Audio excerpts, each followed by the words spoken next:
Time to take a look through the French newspapers with our press reviewer, Elena Casas. Hello, Elena. So, how did this new plan for Greece go down in the papers? Well, the keys of a highly risky deal for Greece is Les Echos, the business paper's front page. They don't have a great deal of faith that this bailout will do anything more than stave off a Greek default for perhaps 3 to 6 months, they think. They say, there's still a big gap in Greece's funding a few months down the line. These are big numbers coming out today, 237 billion more euros for Greece, 73% of the creditors' money being written off, but it's still just not enough. The hole in Greece's accounts is so big. So what's the point, they're asking? Why is the EU staying up until 4 a.m. arguing about bailouts if all they're going to do is stave off a default for a few months? Well, according to Les Echos editorial, it's the time that matters, giving creditors time to work out how they're going to cope with losing that money. Some of them might even be looking forward to the defaults, they say, because they can then claim back on the credit default swaps they took out against the probability that Greece would default.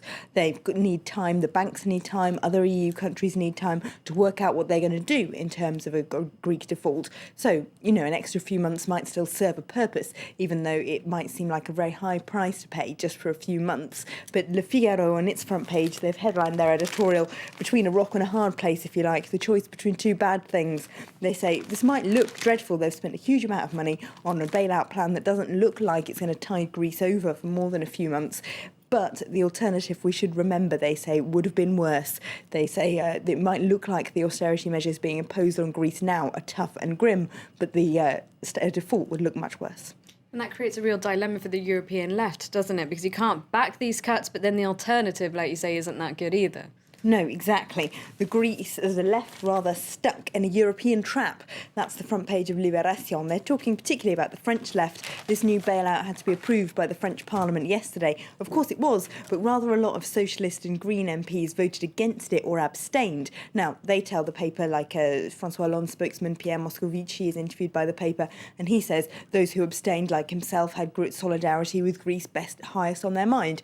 They don't want those tough austerity cuts to be imposed. But the paper, which is left-leaning itself, isn't actually very sympathetic to those left-leaning MPs. They say that it's not really Greece that's on their mind. It's not wanting to do anything risky a few weeks before an election, and certainly not wanting to be seen responsible for dismantling the Greek welfare state, because then it might look like they wouldn't care enough about France's.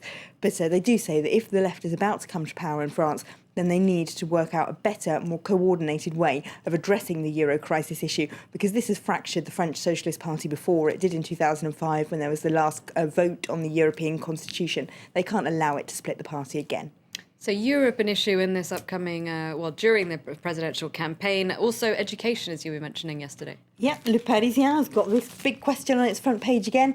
Do French schools need more teachers? They point out 80,000 teaching jobs have been lost under Sarkozy. Hollande says he's going to find 60,000 more. He's going to find the funds to hire another 60,000 teachers.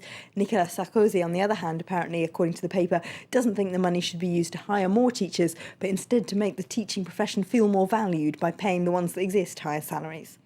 Staying with politics, bad news yesterday for Marine Le Pen.